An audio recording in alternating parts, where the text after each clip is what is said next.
योग सिद्धांत, सिद्ध योग, स्त्रियां और दीक्षा। शक्तिपाद की एक आश्चर्यप्रद घटना। जिला आगरा के पवित्रतम समाई ग्राम में एक क्षत्रिय दंपति निवास करते थे। वे दोनों पवित्र भक्तात्मा थे। उन्होंने अपने पवित्र आश्रम योग प्रशिक्षण केंद्र श्री सिद्ध गुफा से दीक्षा प्राप्त की थी। श्री गुरुदेव जी से दीक्षा प्राप्त कर लेने के बाद दोनों पति पत्नी हर समय प्रभु चिंतन में मग्न रहने लगे। उनका पवित्र नाम ठाकुर मवासी राम अवतार और उनकी धर्मपत्नी का नाम भगवती देवी था। भगवती देवी अधिकाधिक समय ध्यानाभ्यास करने में देती थी और उनके पतिदेव भी ध्यानाभ्यासी थे। भगवती देवी को अपने अभ्यास के लिए अधिक समय मिलता था, किंतु उनके पतिदेव गृह कार्य में अधिक व्यस्त रहते थे। पत्नी का अभ्यास उत्तरोत्तर बढ़ता गया। वह देवी प्रभु जी के चिन्मय स्वरूप में हर समय लीन रहने लगी। गुरुदेव जी ने उसको आज्ञा दी थी कि तुम नित्य अपने पतिदेव की परिक्रमा किया करो, तो गुरुदेव की आज्ञा अनुसार उसने वैसा ही किया, किंतु परिणाम दिनों दिन खराब होता गया। उसके पतिदेव बीमार हो गए और किसी भी उपचार से कोई लाभ न हुआ।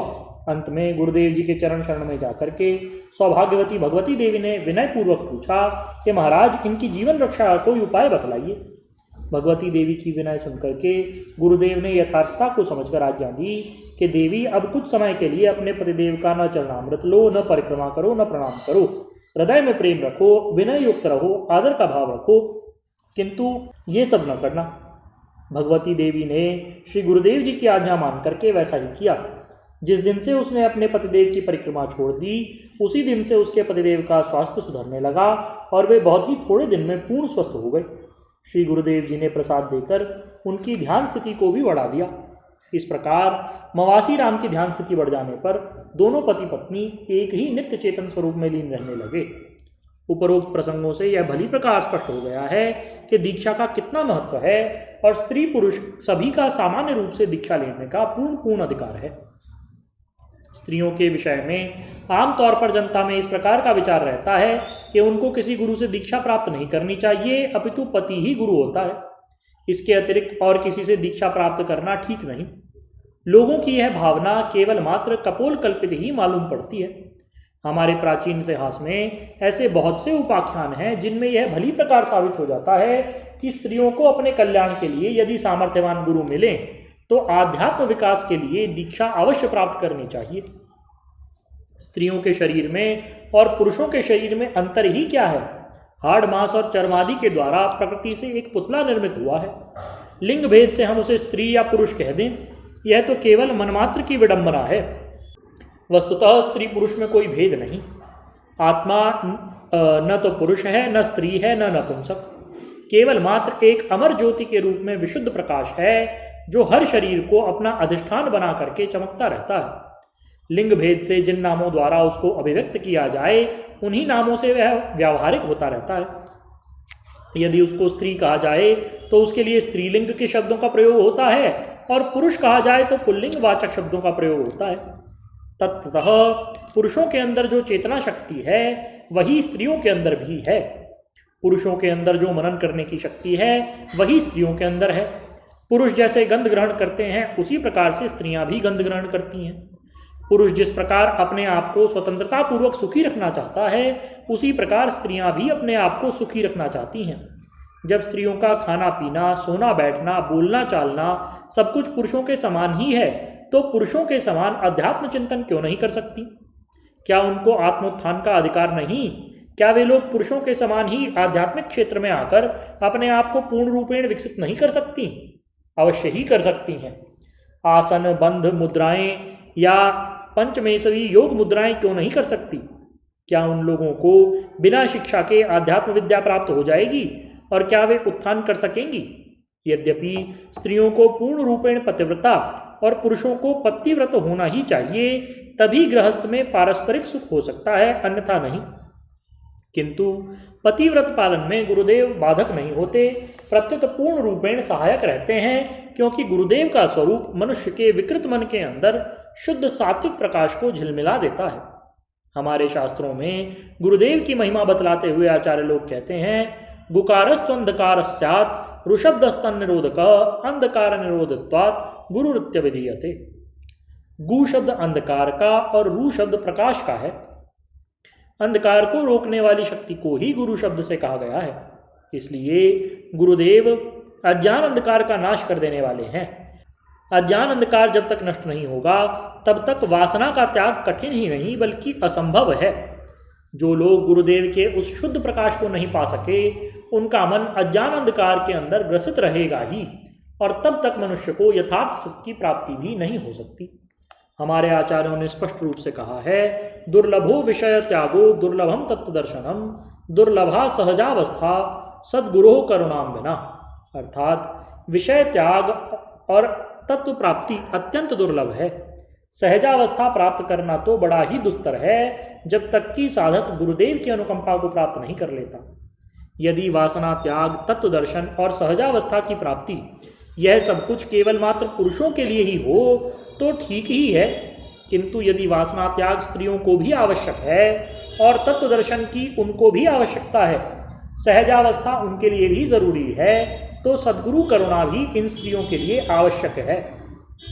जैसा कि हमने पहले लिखा था कि भारत में एक समय ऐसा भी था जब देश के कोने कोने में स्त्री शूद्रो नाधीयताम का पाठ पढ़ाया जाता था और घर में स्त्रियां बिल्कुल विद्याहीन और मूर्ख पाई जाती थी। किंतु अब तो वह समय निकल गया है, सद्विचारों का उदय हुआ है। शनैः शनैः नारी जाति पढ़ लिख कर विद्वान होकर अपने कर्तव्यों को भली प्रकार समझने लगी है। भगवान श्री कृष्ण ने गीता में अपने मुखारविंद से यह बात कही, माम ही पार्थ व्यपाश्रित्य येपि स्युः पापयोनयः स्त्रियो वैश्या तथा शूद्रा तेपि यान्ति परांगतिम। अर्थात मेरे आश्रय को ग्रहण करके जो पाप योनियां हैं वे तथा स्त्रियां, वैश्य और शूद्र ये सब परम गति को पा जाते हैं। इससे यह सिद्ध होता है कि स्त्रियों का भी कल्याण परम आवश्यक है। इस प्रकार का पारमार्थिक कल्याण केवल मात्र समर्थ गुरुदेव के द्वारा ही हो सकता है। इससे यह स्पष्ट सिद्ध होता है कि स्त्रियों को भी गुरुदेव से शिक्षा दीक्षा प्राप्त करने का पूर्ण अधिकार है। इस प्रकार से गुरुदेव से शिक्षा और दीक्षा प्राप्त करने वाली स्त्रियों के उदाहरण बहुसंख्यक मिलते हैं। एक साधारण सा उपाख्यान रामायण से भी हम यहाँ उद्धृत करते हैं। भगवान श्री रामचंद्र जी राक्षसों को दंड देते हुए मतंग ऋषि के आश्रम में पहुंचे। वहां पर तप सिद्ध शबरी निवास करती थी। शबरी ने स्वयं कहा है कि ब्रह्मलीन होने वाले उनके गुरु ने उन्हें पहले ही बतलाया था कि वह उनके पवित्र आश्रम में रह करके तपश्चर्या करती रहें और कालांतर में उनके तप का फल भगवान श्री राम के दर्शन रूप में अवश्य ही प्राप्त होगा। समय आने पर भगवान श्री रामचंद्र जी लक्ष्मण सहित पंपा सरोवर के पश्चिम तट पर विद्यमान मतंग ऋषि के आश्रम में गए और शबरी को उनके दर्शन प्राप्त हुए। श्री राम के वहां आने पर शबरी ने कहा, अत्राश्रमे रघुश्रेष्ठ गुरुवो में महर्षयः स्थितः शुश्रूषणं तेषां कुर्वती समुपस्थिता। शबरी ने कहा, रघुवीर, इस आश्रम में मेरे गुरुदेव रहते थे, मैं उनकी सेवा के लिए यहाँ उपस्थित रहती हूँ। बहुवर्ष सहस्राणि गतास्ते ब्रह्मणः पदम गमिष्यन्तोपि ब्रुवन् माम त्वं सात्रैव समाहिता। वे मेरे गुरुदेव हजारों वर्ष पहले ब्रह्मलीन हो चुके हैं। जब वे ब्रह्मलीनता को प्राप्त होने लगे तब मुझे इस आश्रम में वास करने की आज्ञा दे गए थे। तब से अब तक मैं उनकी आज्ञा अनुसार इस आश्रम में रहकर बड़े नियम और व्रत के साथ आपके दर्शन की अभिलाषा में ठहरी हूँ। शबरी के ऐसा कहने पर भगवान श्री रामचंद्र जी ने अपने मुखारविंद से प्रश्न किया, कच्चित्ते नियमः प्राप्ता कच्चित्ते मनसः सुखम कच्चित्ते गुरु शुश्रूषा सफला चारुभाषिणी।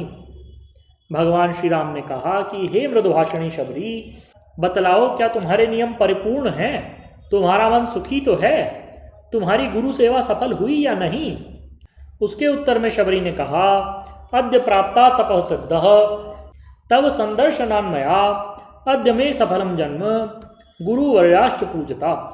शबरी ने उत्तर दिया, हे श्री राम, आज आपके दर्शनों से मैंने तप सिद्धि को प्राप्त कर लिया है और गुरुदेव के परम फल स्वरूप आपके दर्शन को पाकर आज मेरा जन्म सफल हो गया है। यह गुरु भक्ता शबरी का कथन है। इस प्रकार के बहुत से उदाहरण हमारे शास्त्रों में हैं। श्री पार्वती जी ने नारद मुनि से उपदेश लेकर तप करना आरंभ किया। सप्तर्षि पार्वती की परीक्षा के लिए उनके पास गए और उन्होंने वहां जाकर के नारद मुनि की कुछ अनावश्यक निंदा की तथा कहा कि नारद मुनि की बात मान करके हे पार्वती, किसी ने भी आज तक सुख नहीं पाया और तुमने नारद मुनि की बात मानकर परम उदासीन भगवान शिव को प्राप्त करने की इच्छा की, यह ठीक नहीं। भगवान शिव अमंगल वेश हैं, जंगलों में पड़े रहते हैं। देखो, नारद मुनि ने एक बार दक्ष के पुत्रों को उपदेश दिया था, उन्होंने घर बार लौटकर नहीं देखा। चित्रकेतु के घर को भी नारद ने चौपट कर दिया था। नारद मन का कपटी है, ऊपर से सज्जन दिखलाई देता है, जो इसके वचन को मानते हैं वो तो भिखारी बन जाते हैं। इस प्रकार जब नारद मुनि की निंदा की और भगवान शिव की उपेक्षा कर वैकुंठपति विष्णु को वर लेने का आग्रह किया, तो जगदम्बा पार्वती ने ऐसा उत्तर दिया, सत्य कहेऊ गिरि भव तनु एहा, हट न छुटे छुटे वरु देहा, कनकौ पुनि पशानते होई, जोरे हूँ सहज न परिहर सोई, नारद वचन न मैं परिहरऊँ, वसऊँ भवन उजरऊँ नहीं डरऊँ, गुरु के वचन प्रतीति न जेही, सपने हूँ सुगम न सुख सिदिते ही। अर्थात हे मुनींद्रों, तुमने सत्य कहा है, मेरा यह शरीर पर्वत से उत्पन्न हुआ है, इसलिए हठ नहीं छोड़ सकता। सोना पत्थर से पैदा होता है, लोग उसको जला डालते हैं, किंतु वह अपने स्वभाव स्वर्णत्व को नहीं त्यागता। इसलिए मैं नारद मुनि के वचन को छोड़ नहीं सकती, क्योंकि शास्त्र का वचन है कि जिसको गुरु के वचन पर विश्वास नहीं, उसको कभी भी सुख और सिद्धि प्राप्त नहीं हो सकती। इतना ही नहीं, शांडिल स्मृति आदि में तो जिस पुरुष या स्त्री ने दीक्षा प्राप्त नहीं की हो, उसके दर्शन करना भी निषेध कहा है। नास्ति येषाम गुरुर्नृणाम नारीणाम वापि मंत्रदः, न तेषाम वदनम वीक्षम गतिश्चैषाम न विद्यते। अर्थात जिन स्त्रियों या पुरुषों का कोई मंत्रदाता गुरु नहीं, उनके दर्शन नहीं करने चाहिए। जो लोग ऐसे पुरुषों के दर्शन करते हैं, वे सद्गति को नहीं पाते। रामायण में शबरी का उपाख्यान मिलता ही है, जिसका जिक्र हम ऊपर कर चुके हैं। तुलसीकृत रामायण में भगवान श्री राम ने नवधा भक्ति का उपदेश करते हुए इस प्रकार कहा, प्रथम भगति संतन कर संगा, दूसरी रति मम कथा प्रसंगा, गुरुपद पंकज सेवा, तीसरी भगति अमान, चौथी भगति मम गुण गन करहूँ तजिकान, मंत्र जाप मम दृढ़ विश्वासा, पंचम भजन सोवेद प्रकाशा, षटदम शील विरति बहुकर्मा, निरत निरंतर सज्जन धर्मा, सातव सम मोहि मय जगत देखा, मोते संत अधिक करी लेखा, आठव जथा लाभ संतोषा, सपने हु नहीं देखई पर दोषा, नवम सरल सब सन छलहीना, मम भरोस ही हर्ष न दीना, नवमहु एकहु जिनके होई, नारी पुरुष सचराचर कोई, सोई अतिशय प्रिय भामिनी मोरे, सकल प्रकार भगति दृढ़ तोरे। भगवान श्री राम ने शबरी को उपदेश देते हुए संतों के संग को प्रथम भक्ति बतलाया, और दूसरी भक्ति उनकी कथा में मन लगाना, तीसरी भक्ति अभिमान रहित होकर श्री गुरुदेव के चरण कमलों की सेवा, चौथी भक्ति कपट रहित होकर प्रभु का गुणगान करना, पांचवी भक्ति स्वाध्याय जप आदि का आदेश, और छठी भक्ति जितेंद्रियता, अच्छा चरित्र और वैराग्य। सातवीं भक्ति में विष्णुमय जगत देखने की एवं संतों का मान करने का उपदेश दिया है। आठवीं भक्ति में जो कुछ मिल जाए उसी में संतुष्ट रहना और पराये दोषों को न देखने का आदेश दिया है। और नवम भक्ति के अंदर सरलता के साथ कपट रहित बर्ताव करना, हृदय में प्रभु के प्रति आस्था रखना, ऐसा कहा गया है। यह सब नवधा भक्ति के रूप हैं। बाद में यह भी स्पष्ट रूप से कह दिया कि संसार के जितने स्त्री पुरुष हैं, उन सब में यदि नवधा भक्ति का प्रकाश हो जाए तो वह मुझे अत्यंत प्यारा है। शबरी को सांत्वना देते हुए भगवान ने कहा कि हे शबरी, ये सब प्रकार की भक्ति तुमने दृढ़ता से की है, और कहा कि इन सब में से कोई एक प्रकार की भी भक्ति करता है तो वह मुझे बड़ा प्यारा है। और जहाँ पर तीसरी भक्ति का वर्णन करना आरंभ किया, वहाँ पर स्पष्ट रूप से कहा, गुरुपद पंकज सेवा तीसरी भक्ति अमान, अर्थात श्री गुरुदेव के चरण कमलों की अभिमान रहित होकर सेवा करना तीसरी भक्ति है। यदि श्री राम को स्त्रियों का गुरुभक्त होना अभीष्ट न होता तो उपरोक्त शब्द किसी भी प्रकार से न कहते। भगवान श्री राम ने गुरुपद पंकज की अभिमान रहित होकर सेवा करना अपनी भक्ति मानी है। इसलिए जिन लोगों का विचार है कि स्त्रियों को दीक्षा ग्रहण नहीं करनी चाहिए, वे बिल्कुल भ्रम में हैं।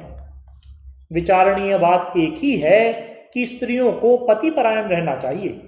श्री गुरुदेव से उपदेश लेने वाली स्त्रियां व्यभिचारिणी ही हो जाएंगी, यह कोई नियम की बात नहीं।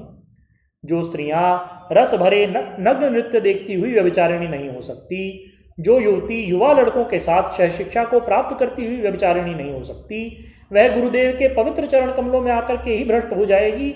यह बात तो केवल मात्र मिथ्या और भ्रमपूर्ण है।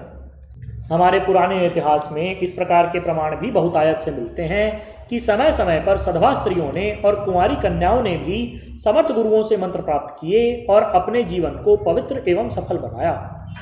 पद्म पुराण में एक कथा प्रकरण में स्वयं भगवती पार्वती ने वामदेव मुनि से दीक्षा प्राप्त करने की प्रार्थना की और उन्होंने उनको मंत्र उपदेश किया। इत्युक्तस्तु तथा देव्या वामदेवो महामुनि तस्यै मंत्रवरम श्रेष्ठम ददौ स विदिना गुरु। इसी प्रकार से महाभारत के आदि पर्व में राजकुमारी प्रथा प्रसन्न को कुमारी अवस्था में ही दुर्वासा मुनि से दैविक शक्तियों का आह्वान करने का मंत्र प्राप्त हुआ था। तस्यै स प्रददौ मंत्रम आपद्धर्मान्ववेक्षया अभिचाराभिसंयुक्तम ब्रवीचैव ताम मुनि। कुमारी प्रथा ने श्री दुर्वासा मुनि को अपनी सेवा से प्रसन्न किया और प्रसन्न हो जाने पर उन्होंने प्रथा की भावी आपत्ति को दृष्टिगत रख करके उन्हें मंत्र प्रदान किया। उस मंत्र के प्रभाव से देवों का आकर्षण करके वीर योद्धा पुत्रों को उसने जन्म दिया। गार्गी, शलभा, मैत्रेयी आदि के उपाख्यान योग्य गुरुओं के द्वारा शिक्षा प्राप्त करने के परिचायक हैं। वन में विचरती हुई कुंवारी संध्या ने अपनी बाल्यावस्था में ही तप करने की इच्छा से महर्षि वशिष्ठ से मंत्रोपदेश प्राप्त करके तप किया था, जिससे उसका जीवन पावन तथा सफल हुआ और यही संध्या फिर अरुंधति के नाम से वशिष्ठ की पत्नी हुई। अस्तु, कुछ भी हो, किसी भी जीव के अभ्युत्थान के लिए उसका योग्य शिक्षक के द्वारा शिक्षित होना आवश्यक है। गुरुदेव का स्वरूप शुद्ध निर्मल है और शिष्यों के अंधकार नाश के लिए ही वे शिक्षा प्रदान किया करते हैं। शिक्षा का यदि अभाव हो जाए तो किसी भी जीव का पूर्ण रूपेण उत्थान होना बहुत दुस्साध्य होगा। इसलिए स्त्री हो या पुरुष, लड़का हो या लड़की, सब सद शिक्षा को पाकर ही अपना अभ्युत्थान कर सकते हैं। इसलिए सबको समान रूप से सद्गुरु से शिक्षा प्राप्त करनी चाहिए। बोलिए श्री सद्गुरुदेव भगवान की जय। परम प्रभु श्री रामलाल जी महाराज की जय। योगीराज अनंत स्वामी श्री चंद्रमोहन जी महाराज की जय। योगीराज श्री देवेंद्र जी ब्रह्मचारी की जय। श्री सदाशिव भगवान की जय। श्री वृंदावन विहारी लाल की जय। शंकर भगवान की जय। हर हर महादेव।